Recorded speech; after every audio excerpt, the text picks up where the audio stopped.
the Republicans, they don't raise taxes on you. They're good, man. They let you keep money in your pocket because Washington's too big, and Rick Perry's going to make government inconsequential. Washington's going to be inconsequential in your lives because Republicans, they don't raise taxes. They give you your money, man. You keep your money.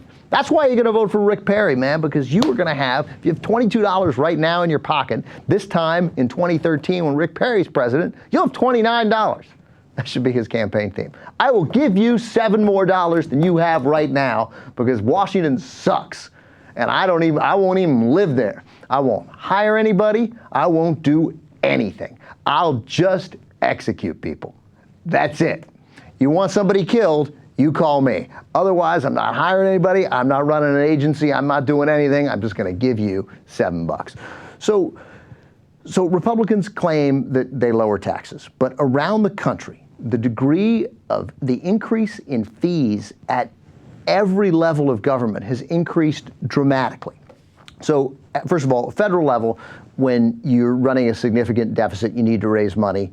The federal government can go into deficit spending. Ronald Reagan increased deficit spending, increased the national debt through deficit spending by 14%. The Bushes upped it by around 10% annually. Bill Clinton, 4.2%. Again, just a little reminder. But states, local communities, they can raise fees. First of all, they can't deficit spend. They're mandated not to. They can't do it. They can't create money that they don't have. So they have to come up with the money other ways, and they're not going to raise taxes on you. That's one way. It's incredibly unpopular. Cutting programs unpopular. So what they've decided to do is raise fees, and they've done it by raising it on every single citizen they have. It doesn't matter whether you make $14 million a year or $14,000 a year. You pay the same increase for renewing your driver's license. If it goes from $38 a year to $108 a year, it doesn't matter whether you're Steve Jobs or Steve O, you're going to pay the same rate. Steve O can afford it too. So, and that's from renewing your motorcycles to, as it says here in this article, hunting. This is an article by Jonathan Holland at Alternet, whether it's a hunting license or your driver's license. USA reported across the country, state and local governments are turning user fees that everybody has to pay into quick cash, whether that's driver's license, hunting licenses, the license to register your kid's Little League team to play ball. Those are skyrocketing, and there are many more. Look at this. Wall Street Journal reporting back in May, public schools across the country shifting costs to students and their parents by boosting fees on things that we all did when we were growing up for free. Field trips. Anything at all. You have field trip? No. There's going to be a fee involved if you want to take your kid along on that field trip. Riding the bus.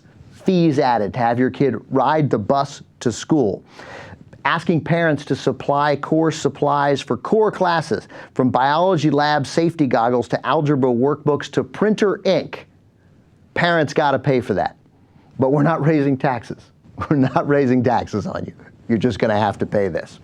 And it gets to arguably even worse. By the way, as I mentioned earlier in the show, just in general, the cost of an education. Use this. 1957, if you went to the University of Minnesota, tuition at the University of Minnesota in 1957, $111 a year. That's the equivalent today of $750 a year. Now it's over $8,000 a year. $750 inflation adjusted 1957, $8,000 now. But your taxes are lower. So that's great news. Colorado, Connecticut, Hawaii, Massachusetts, Florida, California, Oklahoma, New Jersey, New Hampshire, Pennsylvania, all raising fees on motor vehicles, on registering your motor vehicles, so much so that they've created backlashes in that state. Hawaii legislature proposed 22 new fees or fee hikes this year alone.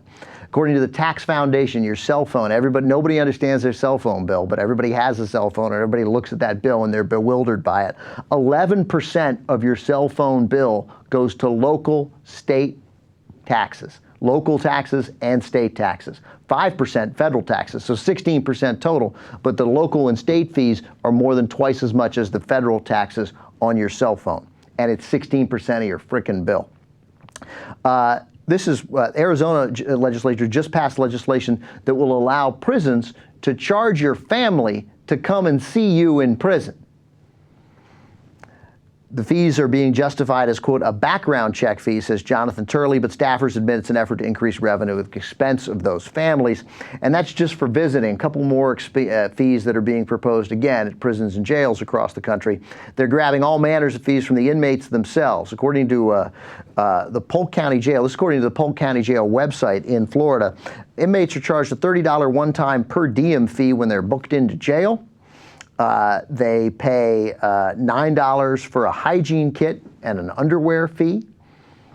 And again, the fees, obviously, because the people are in prison, it's going to get passed on to their families. Most of the fee hikes are reflected, by the way, in changes in the tax code, as it says here. When Reagan took office, 47% paid less to Uncle Sam than they were making in 1981, so 47% pay less now. But if you make only $15,000 a year, your actually taxes have spiked by 51% over time.